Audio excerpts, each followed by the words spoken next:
Hello there, it's Paul here and welcome everyone.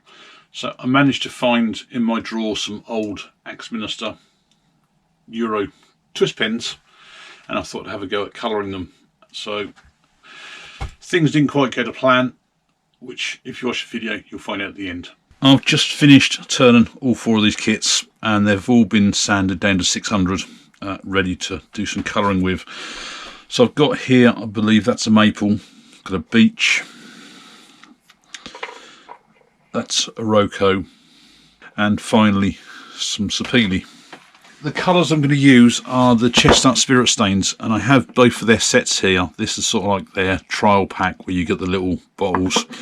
So I've got all the standard colours which you get, which is what most people buy, and I've also got the wood ones which not many people tend to buy. So you've got things in there like the antique mahogany, there's different oaks, and things like that. I'm going to probably do a mixture of both, so I might do a couple of the pen kits with ordinary colours and a couple with a mixture of woods to see how they sort of come out any different.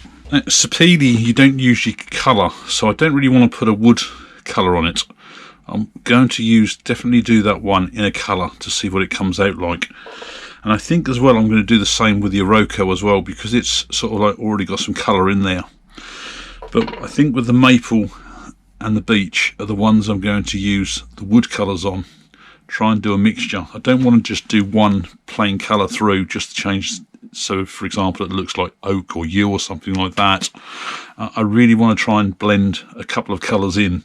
This maple one, I'm going to start off with this one, as I said, with wood colours. So what I've chosen is the light mahogany, which is probably what I might cover most of it with to start with, and also the antique mahogany, which should be a lot darker.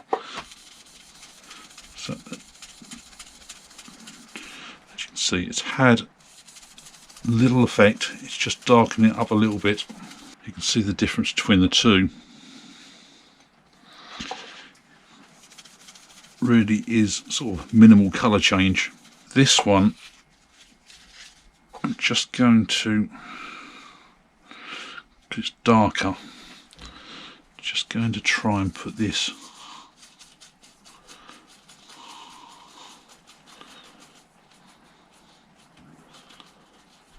on the end, a little bit coming up the middle. Very, very subtle, the difference in colour change.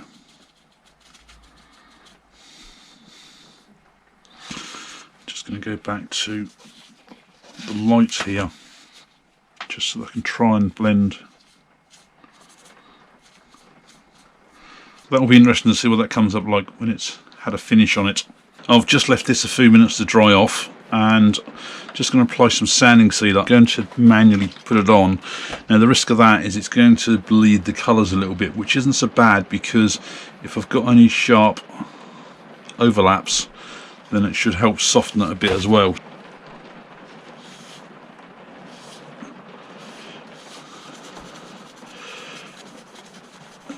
Do it too much, which by the looks of it it's not.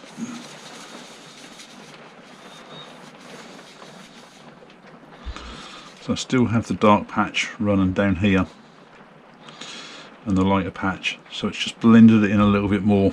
You can see some of the colour has come off. Sanding sealer has come up quite nicely actually. It's not knocked any of these colours out, it's bled it in so it looks more natural. A little bit of build up there of the sanding sealer, so I'm just going to knock this back a bit first of all. So for finish wise I'm going to go for melamine lacquer.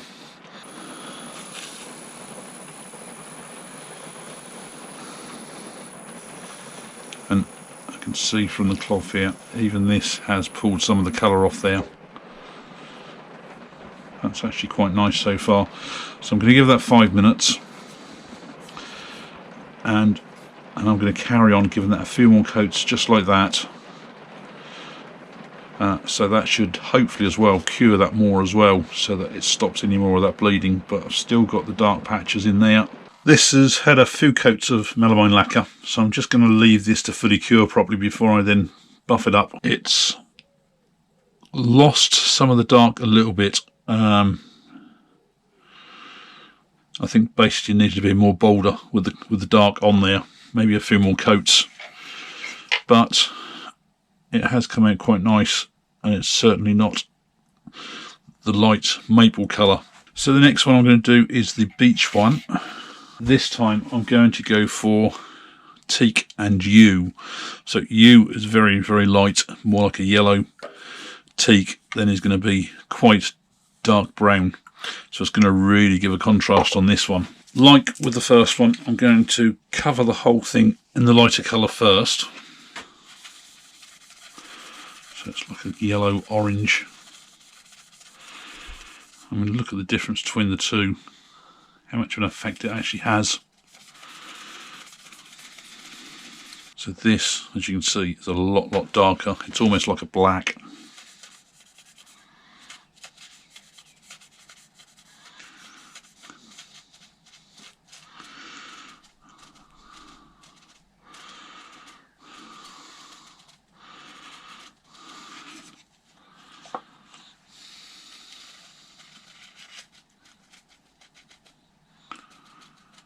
So I'm going to let that dry off.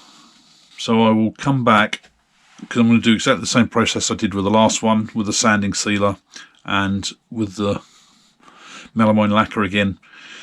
I might try this time to see with the spray sanding sealer.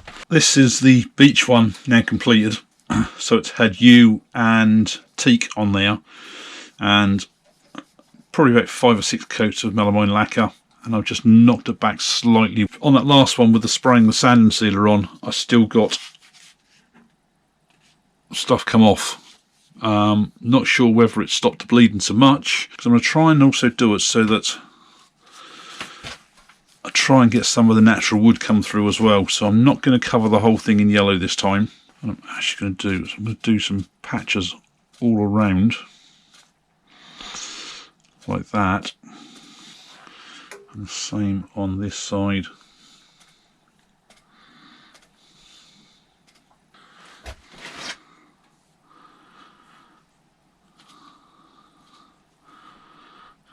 Keep some of the natural wood in there.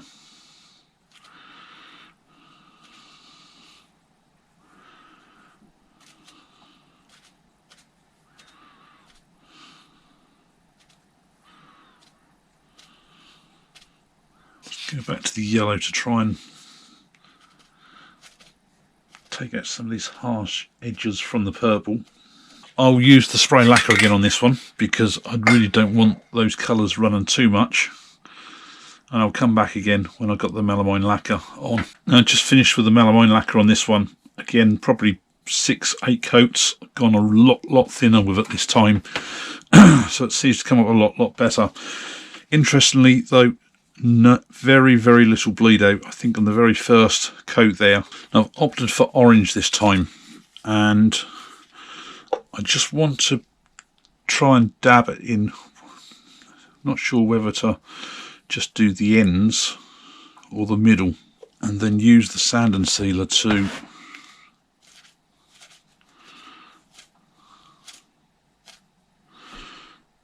just something like that.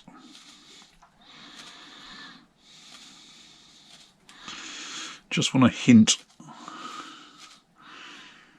in there of the orange, and it should hopefully help to blend this in. So I'm just going to do the ends first of all, which are fairly clean.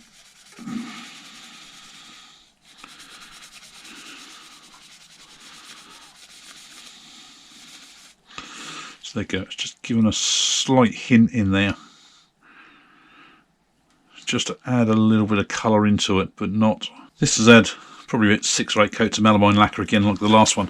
And I really like this one. I don't know how well it shows up on the camera there, but the orange that I put in the bottom here, it's just really enhanced the colours a lot more of the wood.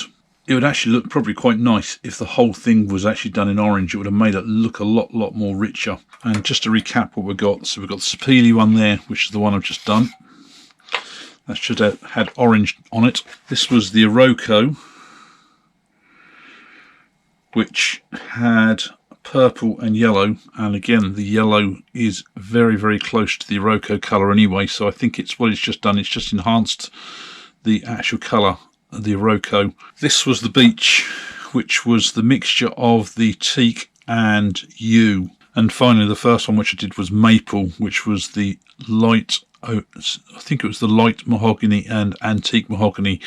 And the dark on there is very, very minimal from the antique mahogany, so could have done probably a lot more to bring that out better. I've now buffed all the pens up with T-cut, and so I've just realised that I've made a bit of a mistake here.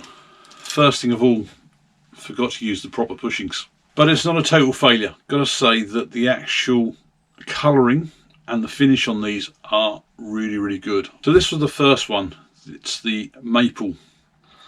And although it's lost some of the dark areas, so I needed to be a little bit more bolder with the darker colour on there. Beech one, again, really, really pleased with this. Really do like the colours on this. So you've got that really darker area with the lighter wood coming through. Third one, the Iroko, where I did the yellow and purple. I think there are some very, very small pieces down the bottom here of each of the blanks there, where it was actually just the natural wood. Because the wood is so yellow in the first place, and I've used the yellow over the top, it's very, very subtle that you can actually see the original colour of the wood. Finally, the sapele, and I think it was an orange I put over there, and I've got to say I really, really do like this one. I honestly think that this one would have done well with going over the whole piece with the one colour. I think the orange has really, really brought this out. So as you can see, tops, yeah, miles too thin. The bottom, dividing ring on them. The bottom, slightly a little bit undersized, but not a total failure. At least I've gone through the colouring process, which is going to be there for something else. And these will just get used in the house. You can never find a pen. Thanks a lot for watching.